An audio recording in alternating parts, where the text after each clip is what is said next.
It begins quietly, almost deceptively so. There's no dramatic warning, no clear signal that anything unusual is about to happen. And then, almost all at once, the night sky across multiple Russian regions starts to change. Small, fast-moving objects begin slipping through the darkness, crossing borders and airspace with a level of coordination that's hard to track in real time. Within minutes, the first impacts are reported. In the Samara region, major refinery sites are struck, and flames begin to rise from critical processing units. Not long after, similar reports come in from Leningrad, where an export terminal tied to Baltic operations is hit. Further south in Krasnodar, another key point in the oil transport chain takes a direct strike. The pattern is unmistakable. These are not isolated incidents. They're synchronized. Russian defenses respond, claiming hundreds of interceptions, but the scale of the fires spreading across multiple regions tells a more complicated story. Thick smoke columns rise into the sky, visible from miles away, confirming that at least some of these drones reached exactly where they were intended to go. And as the night turns into morning, the full picture starts to come into focus.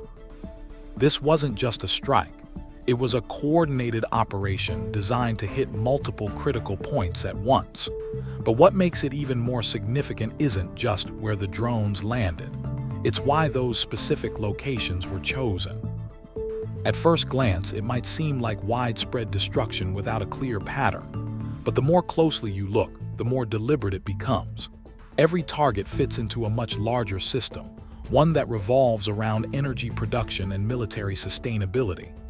Oil is not just a resource in this conflict, it's a foundation. It powers vehicles, supports logistics, and generates the revenue that keeps operations running. And that's exactly what these strikes are aimed at.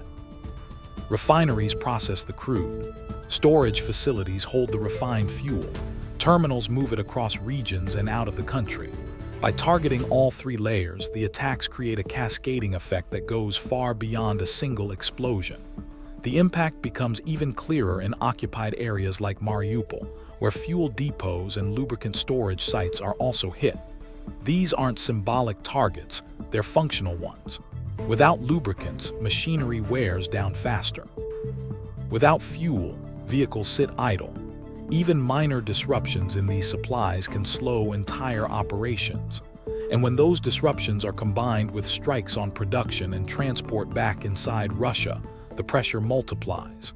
It's not just about causing damage, it's about reducing capability over time.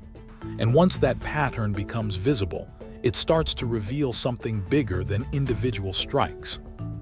What makes this campaign stand out is not a single event, but repetition. The same types of targets are being hit again and again, across different regions with increasing frequency. Take the Tuapse oil port, for example. It isn't struck just once, it's targeted multiple times within a short window.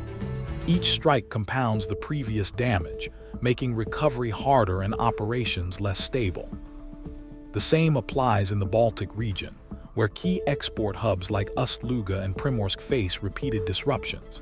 These locations are responsible for a significant share of Russia's oil exports, and even temporary shutdowns can ripple through the entire system. Storage tanks burn, loading operations slow, and shipping schedules are thrown off balance. Over time, the pattern becomes clear. This isn't about isolated success, it's about sustained pressure. Ukraine isn't just identifying targets, it's mapping the structure of an entire industry and systematically applying force where it matters most. Each strike builds on the last, gradually weakening reliability and forcing adjustments. And as those adjustments become more frequent, they begin to strain the system itself. But beyond the pattern of strikes, there's another factor shaping the intensity of this campaign, and that's timing. As these strikes intensify, they coincide with a shift in the broader economic landscape. A temporary easing of sanctions allows Russian oil to move more freely, creating an opportunity for increased revenue. Under normal circumstances, that kind of development would provide a buffer, more income, more flexibility, more resilience. But instead of slowing down, the strikes continue, targeting the very infrastructure needed to take advantage of that opportunity. the effect is immediate. Even if exports are technically allowed, damaged facilities limit how much oil can actually be processed and shipped. It creates a situation where policy and reality are no longer aligned. Tankers may be ready to move, but supply becomes less predictable. This introduces a new layer of uncertainty, not just for Russia, but for anyone relying on those exports. From a strategic perspective, it shifts the focus away from external restrictions and toward internal vulnerability. Instead of relying on outside pressure, the disruption is coming directly from within the system, and that changes how the entire situation is managed. It forces responses that go beyond diplomacy or economics and pushes the focus toward defense and protection. But even that becomes complicated when you consider the scale of what's happening. The most difficult challenge isn't stopping a single strike, it's dealing with the volume. These operations aren't happening occasionally, they're happening consistently across a wide geographic area. Drones are being launched in large numbers, often targeting different regions at the same time. Some travel long distances, reaching deep into territory that was once considered relatively secure. Others focus on closer targets but arrive in waves, increasing the chances that at least some will get through. This creates a constant strain on defensive systems. Interception becomes a numbers game, where even a high success rate still leaves room for impact. And those impacts don't need to be widespread to be effective. Just one or two successful hits on critical infrastructure can lead to significant disruption. Over time, the accumulation of these events becomes more important than any single strike. It forces continuous vigilance, stretches resources, and reduces the ability to concentrate defenses in one place. The result is a defensive posture that's reactive rather than proactive.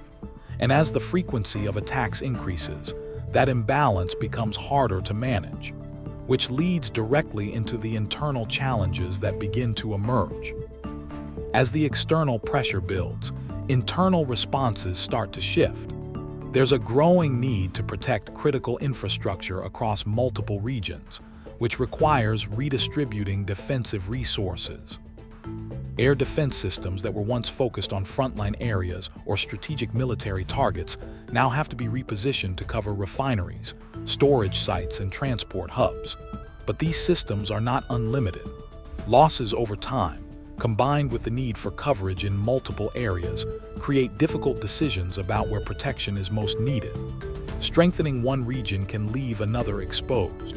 And because the attacks are spread out, it's not always clear where the next strike will happen.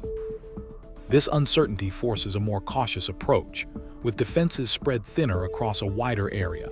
At the same time, the continued use of drones highlights a gap that's difficult to close quickly.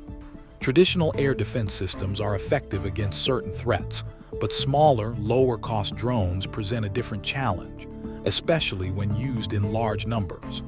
As a result, the response becomes less about complete prevention and more about damage limitation. And while that may reduce the immediate impact, it doesn't address the underlying issue. Because beyond defense, the consequences are starting to affect the system as a whole. The most visible effect of these strikes is the fire, large, intense, and impossible to ignore. But the longer-term impact goes far beyond what's visible in the moment. Each disrupted facility affects production capacity. Each damaged terminal slows the movement of resources. And each delay in transport introduces inefficiencies that build over time. These effects don't always appear immediately, but they accumulate. Reduced output leads to lower export volumes. Lower volumes affect revenue, and revenue plays a direct role in sustaining broader operations. At the same time, logistical adjustments, like rerouting shipments or finding alternative storage, add complexity and cost. What might seem like a temporary disruption begins to take on a more lasting character. Systems that once operated smoothly start to show signs of strain. Timelines shift, priorities change, and resources have to be reallocated.